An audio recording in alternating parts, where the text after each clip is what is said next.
Quand je serai grand, je ne bégayerai plus. J'ai tellement espéré, tellement attendu ce jour où enfin je n'aurai plus ces blocages, plus ces grimaces. Silence! C'est un mot que j'ai souvent entendu dans ma jeunesse. Pendant un an, je me suis perdue, sans le vouloir, dans cette quête de moi, de qui je suis et de qui je veux être.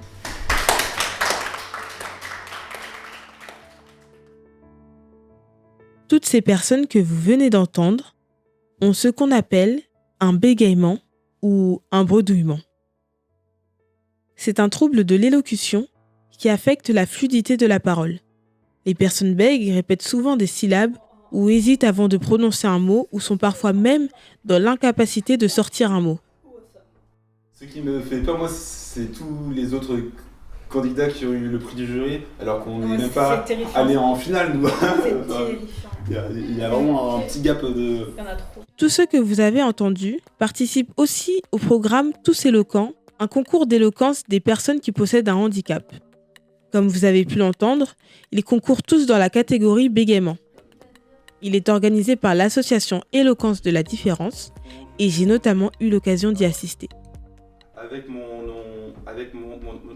orthophoniste, j'essaie vraiment de ralentir quand je parle et de bien appuyer la première syllabe à chaque fois. Là-bas, j'ai pu faire la rencontre de plusieurs personnes talentueuses, comme Laura qui a participé au concours en 2024 et qui retente sa chance cette année. Être avec d'autres personnes bègues, ça m'a fait beaucoup de bien, ça m'a aidé à comprendre aussi beaucoup de choses. Je pense que quand rien que nous, personnes bègues, on arrive à voir notre bégaiement autrement, ça a un impact très fort sur comment on s'exprime, sur quand est-ce qu'on s'exprime, sur la confiance qu'on a quand on s'exprime. Du coup, ça passe mieux auprès des autres aussi, et ça permet aussi de analyser, de pas en faire quelque chose d'inconnu, de rare, au contraire, qu'on en parle, qu'on sensibilise dessus, que les gens comprennent que ça existe, que c'est pas une fatalité, que c'est pas une mauvaise chose en soi. Laura fait elle-même partie d'une famille de bègues. Sa mère était bègue, son grand-père, ses oncles et tantes aussi l'étaient. Et le sien s'est manifesté dès le CP. Le jour de ma rentrée au CP, du coup le premier jour de classe, quand on devait se présenter, mon bégaiement s'est déclenché et j'arrivais pas à sortir un son. Une incapacité à sortir un son de sa bouche. En entendant ce témoignage, peut-être que vous trouverez bizarre de mêler le mot éloquence et bégaiement quand on sait que les personnes bègues ont un trouble de la parole. Alors je suis allée voir Julie, chargée de programme dans l'association, pour qu'elle me raconte l'histoire derrière la création de ce concours, auquel personnellement, au premier abord, je n'aurais jamais pensé. Ça part du président qui s'appelle Mouna Birzri, qui en fait lui est bègue et a aussi d'autres troubles, a d'autres handicaps aussi. Et il a fait une école de commerce et son école proposait des concours d'éloquence. Et donc il a participé et malgré sa peur et il s'est lancé. Et en fait ça a eu un impact hyper fort chez lui et donc il avait envie de partager cette expérience et donc créer au début un concours d'éloquence pour les personnes qui bégaient et ensuite plus largement à tous les handicaps. Oui, le bégaiement est aussi un handicap, dans le sens où il limite ou altère les possibilités d'interaction d'un individu avec son environnement, entraînant souvent des difficultés psychologiques, sociales et même physiques. Mais en soi, tout n'est-il pas une question de perception ? En découvrant son bégaiement, Laura a ressenti beaucoup de peur. J'ai fait « Oula, mais il se passe quoi ? Est-ce que je deviens muette ?» Et quand je regardais autour de moi, aussi bien la prof que mes camarades de classe, ils étaient tous en panique. « Mais il se passe quoi ? Il arrive quoi ? Est-ce qu'elle parlait comme ça avant ? Est-ce qu'elle était comme ça ?» Ce qui fait que c'est là en fait où je me suis dit « Ah !» Du coup, ce que je pensais être normal, en fait, ne l'est pas forcément. Du coup, après, quand tu grandis, t'es confronté à des personnes qui, soit qu'ils ne connaissent pas, soit qu'ils ne comprennent pas. Du coup, ils vont rigoler, ils vont se moquer, etc. Et c'est là que tu remarques vraiment qu'en fait, c'est pas toujours très bien accepté. Finalement, ce n'est pas tant le bégaiement qui empêche les personnes bègues de parler, mais la manière dont il est perçu de tous. Bonjour à tous, je suis Ilana Jean-Joseph et bienvenue dans Vide Grenier.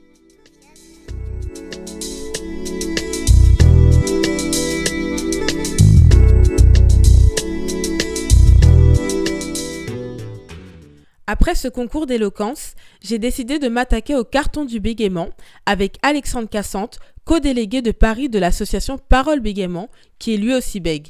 Il a d'ailleurs lui-même participé au concours. Bonjour Alexandre, comment tu vas? Bonjour. Désolée, je t'ai pris au dépourvu. Non, pas du tout. Bonjour, enchanté. Est-ce que tu peux déjà commencer par nous donner ta définition du bégaiement? Alors, le bégaiement, c'est une neuroatypie avec des raisons génétiques et psychologiques. On va donc être sur le spectre de l'affluence. Ce qu'on va constater comme un bégaiement, c'est quelque chose qui va être plus perceptible par les autres. Et aussi, il y a aussi en fait, comme c'est une neuroatypie, on a plus de chances de développer d'autres troubles, comme le TDAH et tout ce qui est les dys, enfin les troubles 10, dysphasie, dyslexie. Et est-ce que, toi, toi-même, du coup, t'es bègue. Est-ce que tu peux un peu nous raconter l'histoire de la découverte de ton bégaiement, s'il y en a une? Je me rappelle pas forcément. En fait, mon souvenir avec mon bégaiement, c'est mon souvenir avec mon orthophoniste, que j'aimais pas forcément. Donc, c'était vraiment un âge très jeune, si tu t'en souviens ouais, pas. Le bégaiement donc développemental, c'est celui que tu acquiers quand tu apprends à parler. Donc c'est genre entre 3 et 5 ans, je crois. Enfin, les gens apprennent plus tôt à parler, mais le bégaiement a tendance à arriver vers 5 ans. Et d'après ce que je sais, comme les filles développent plus rapidement la parole, elles ont plus rapidement tendance à bégayer. Enfin, ce qui est un peu logique en soi. À quel moment t'as pris conscience en grandissant justement que le bégaiement pouvait être mal perçu par certaines personnes de la société? Pareil, j'ai pas forcément de souvenirs vraiment forts, mais en fait, ce dont je me souviens, c'est que je n'osais pas prendre la parole, et longtemps, je l'ai imputé au bégaiement, alors que, c'est pas que le bégaiement. Le bégaiement, c'est un facteur parmi d'autres qui a parfois boosté, mais parfois réduit aussi, on va dire, mon rapport à la prise de parole. Mais en fait, j'étais pas vraiment de souvenir de moquerie en lien avec mon bégaiement. C'était vraiment plus de moi ne pas oser prendre la parole. Et il y a sûrement le fait que j'avais peur de bégayer peut-être, mais c'était aussi peut-être que j'avais juste peur de prendre la parole. Ouais, voilà. Oui, tu dis justement que tu avais eu, on va dire, cette réaction de silence. Et c'est vrai que souvent, les personnes... Enfin, le bégaiement, c'est un handicap qui n'est pas forcément très visible. Donc souvent, les personnes bègues préfèrent se taire plutôt que de parler et donc dévoiler leur handicap.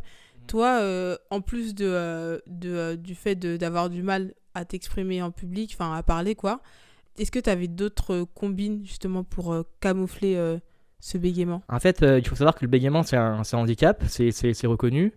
Et en fait, c'est un peu paradoxal parce que c'est un handicap invisible, mais en même temps, certains types de bégaiement sont visibles parce que, en fait, il y a des contractions musculaires et même au niveau de l'audio, enfin, on entend quand on bute, entre guillemets.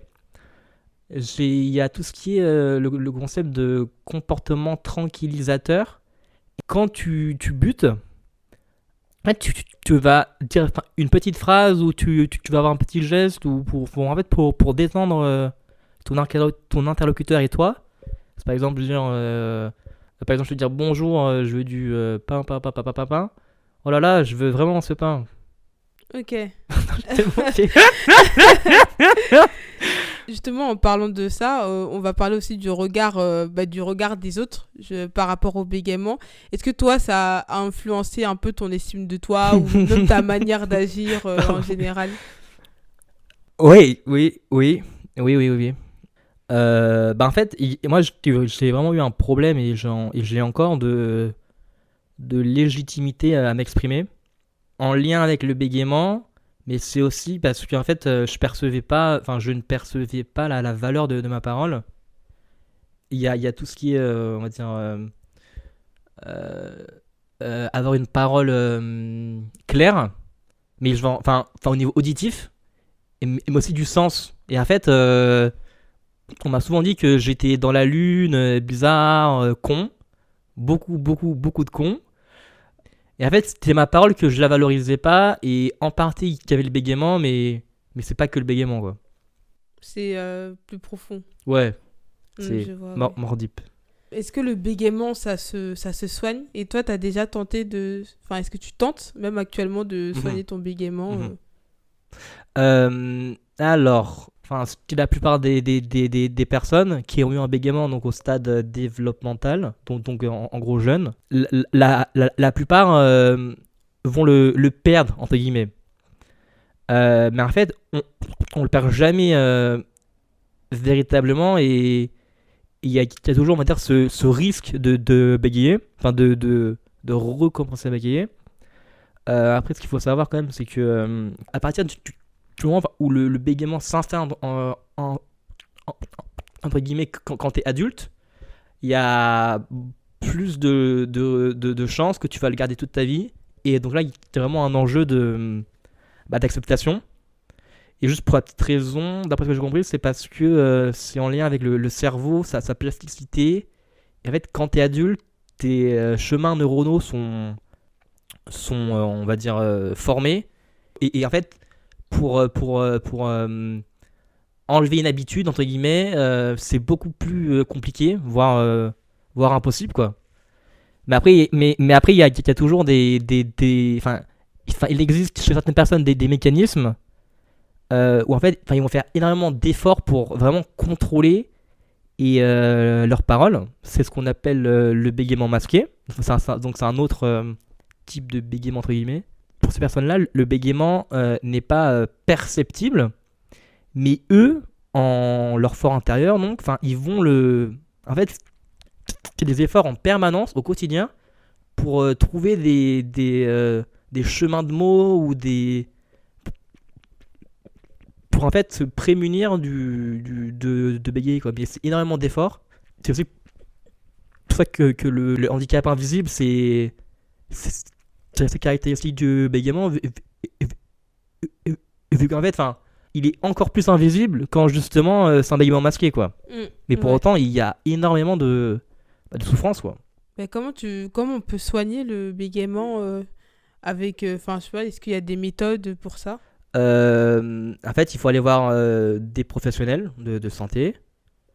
Donc en fait, il faut aller voir des orthophonistes. C'est si possible spécialisé dans le bégaiement. Je sais qu'il y a vraiment un grand besoin d'orthophonistes en général, et ils spécialisent en bégaiement encore plus. J'en profite juste pour signaler que c'est une des missions de l'APB, c'est d'orienter les gens vers des orthophonistes spécialisés. Et donc c'est aussi une de mes missions en tant que co-délégué à Paris de l'APB. Et toi, personnellement, du coup, est-ce que t'as des moyens justement de faire en sorte de soigner ton bégaiement ou... Je sais que d'autres personnes arrivent à vraiment plus sentir quand elles vont bégayer, donc elles arrivent à trouver un peu des subterfuges. Moi, j'ai pas de technique consciente. Après, je pense que j'ai développé des techniques inconscientes. En fait, je sais même pas au niveau de quelle syllabe ou de quelle voyelle j'ai plus tendance à bégayer. En fait, le bégaiement, tu le contrôles jamais vraiment. Et il faut essayer de se détendre. Mais en fait, c'est vraiment entre toi et toi-même. C'est vraiment un rapport particulier, quoi. Et t'as aussi participé du coup au concours d'éloquence pour personnes bègues qui s'est déroulé samedi 29 avril. C'est aussi une forme de thérapie. Toi, pourquoi tu t'es lancé justement dans l'éloquence? En fait, j'ai découvert parce que j'ai commencé à m'investir au sein donc de l'association et à rencontrer des gens avec un bégaiement. Et en fait, c'est un petit milieu. C'est un petit milieu, mais en même temps, on est extrêmement nombreux, mais on se sent extrêmement seul parce qu'on voit pas en fait d'autres gens qui ont un bégaiement. Il y a un manque globalement de représentativité des personnes handicapées et le bégaiement ne fait pas exception à ce niveau-là.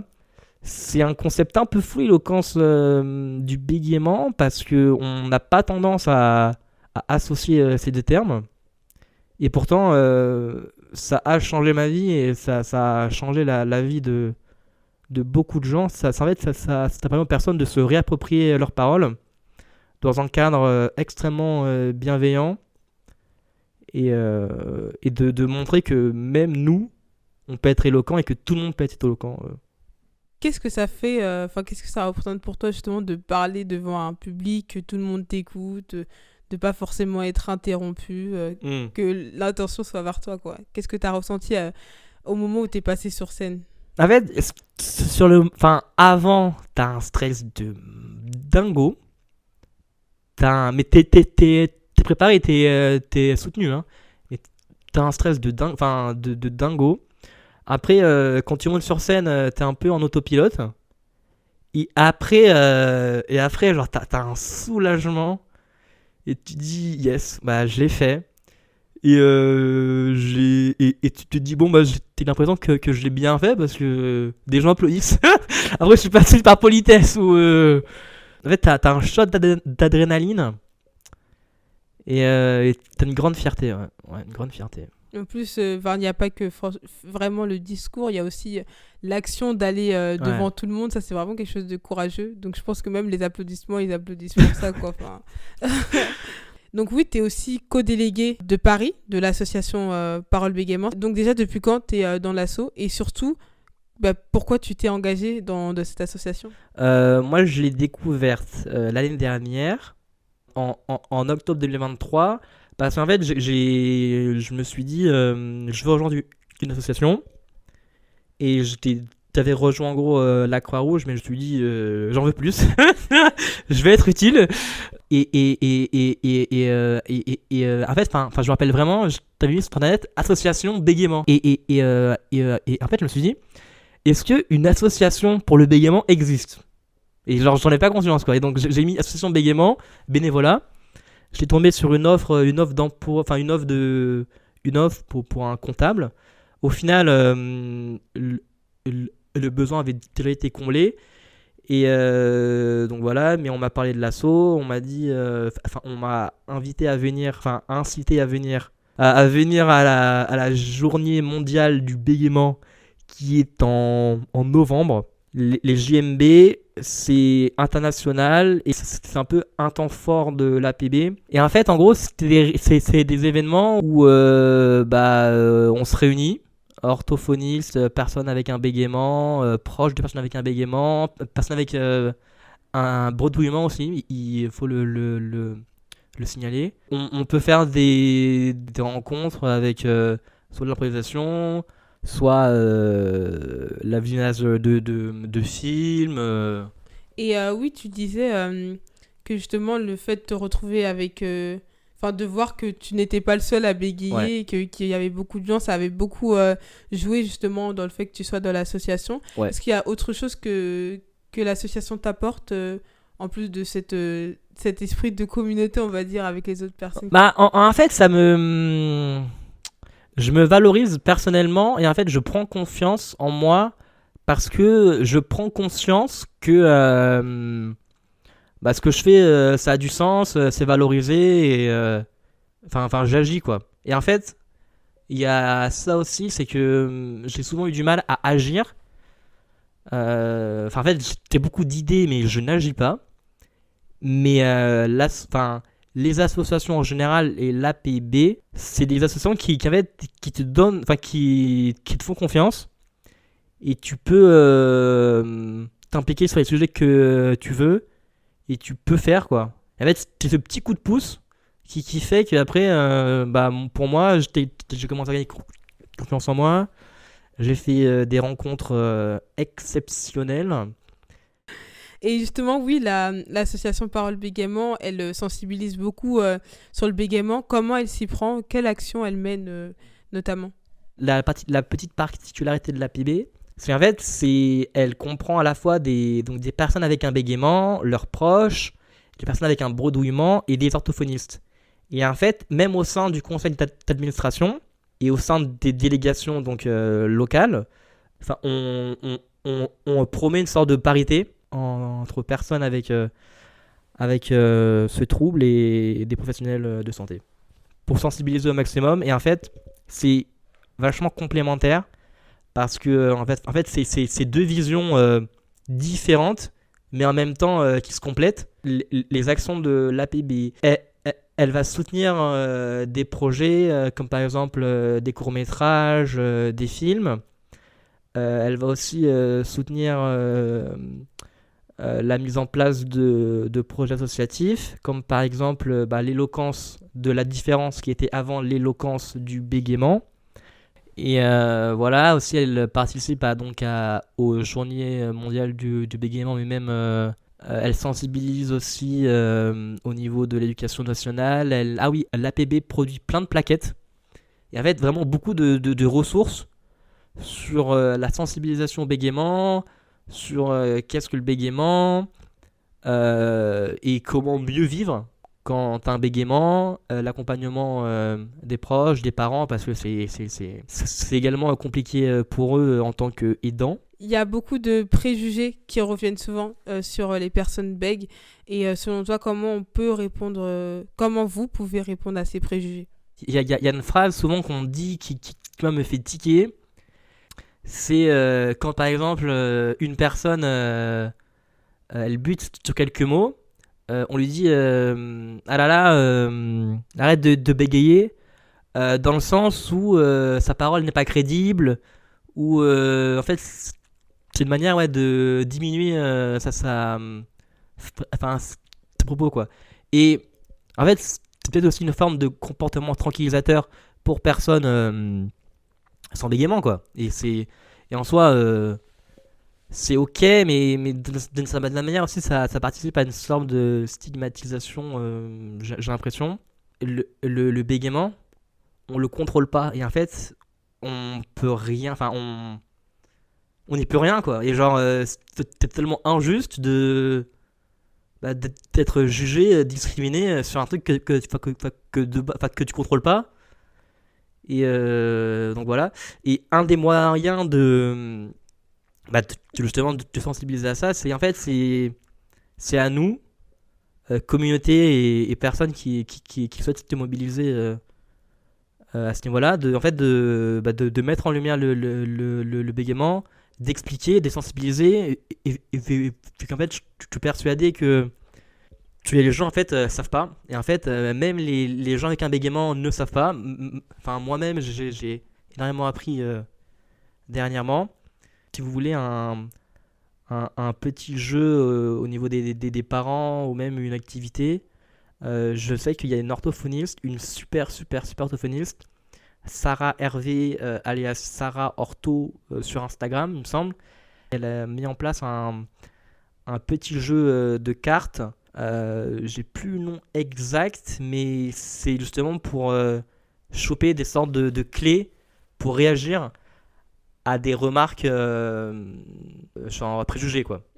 Ok, ouais. C'est intéressant que justement elle ait créé tout un jeu autour de ça pour aider. Selon toi, comment on pourrait favoriser une meilleure inclusion des personnes bègues, que ce soit à l'école quand on est plus jeune, mais aussi dans le travail et même dans les médias? En vrai, je pense que ça va par la sensibilisation, hein. Et la sensibilisation et en fait sensibilisation et visibilisation, vu qu'en fait le bégaiement il est partout mais on le voit pas quoi. Il y a plein de gens qui ont un bégaiement mais qui n'en parlent pas, et c'est une manière de se protéger, et moi-même je l'ai été. Je sais qu'il y a pas mal de jeunes qui en fait à chaque début de rentrée scolaire font une sorte de présentation sur le bégaiement quoi, à leur classe, et en fait ça leur permet de sensibiliser leur classe, et après eux de mieux vivre l'année par rapport à leur bégaiement. Et justement, comment tu vois cette évolution de la prise en charge des personnes bègues et de l'accompagnement aussi, comme ce que je viens de m'expliquer? En soi, il y a vraiment une dynamique très très forte depuis, je dirais, 5-6 ans. Enfin, on m'a dit, parce que je n'étais pas encore mobilisé, moi. Dernièrement, il y a beaucoup de personnes, notamment, grâce aux réseaux sociaux, qui parlent de leur bégaiement, qui expliquent, qui sensibilisent. et qui montent des projets associatifs. Et ça, bah, c'est génial. Après, je veux pas non plus que potentiellement des gens se sentent coupables de pas se mobiliser. Comme on a chacun nos bégaiements, on a chacun nos manières de l'accepter. Moi, c'est de me mobiliser, mais je veux pas avoir une posture un peu d'injonction et dire mobilisez-vous. Parce qu'en fait, il faut juste penser à son bien-être personnel, quoi. On va terminer ce podcast du coup. Mais avant de terminer ce podcast, j'ai un petit rituel qui s'appelle le jeu des 5 questions. Ouais, Donc, j'étais au courant. T'étais au courant? Ouais. Tu t'es bien renseigné sur le podcast. Donc, je te réexplique les règles. Oui, au cas où. Au cas où. Bon. C'était pour les auditeurs. Pour les auditeurs. Auditrices auditeurs, oui. J'ai du coup 5 questions devant moi et tu vas devoir choisir un nombre entre 1 et 5. Ok. Et voilà, je te poserai la question qui correspondra à ce nombre. Ok. Je t'écoute. 3. Quelle est la phrase que tu as le plus rêvé de dire sans blocage? Je suis désolé. Parce que quand généralement on s'excuse, il y a un fort émotion, voilà, sont généralement assez à leur paroxysme. Et il faut savoir que un des facteurs qui développe le bégaiement, c'est donc la fatigue, le stress, les émotions. Et en fait, oser dire « je suis désolé », c'est fort. Enfin, j'ai des regrets sur de ne pas avoir dit assez « je suis désolé ». J'ai longtemps, et ça j'ai pris conscience, j'ai pris comme excuse que je bégayais. Et le bégaiement, c'était une excuse au bout d'un moment. Mais là où le bégaiement, c'était une excuse, maintenant, je vais essayer d'en faire ma force. C'est beau. On peut terminer le podcast sur cette phrase, voilà. Merci beaucoup, Alexandre Cassante, d'avoir accepté de prendre le micro et de déballer ce petit carton du bégaiement avec moi. Et on va terminer le podcast. Merci à tous les auditeurs d'avoir pris le temps d'écouter le podcast jusqu'au bout. Et aussi, n'hésitez pas à aller voir l'orthophoniste dont a parlé Alexandre, qui s'appelle, rappelle-le-moi, Sarah Hervé. Voilà, donc je vais mettre le lien dans la description. Et puis moi, je vous dis au mois prochain. Salut! Salut!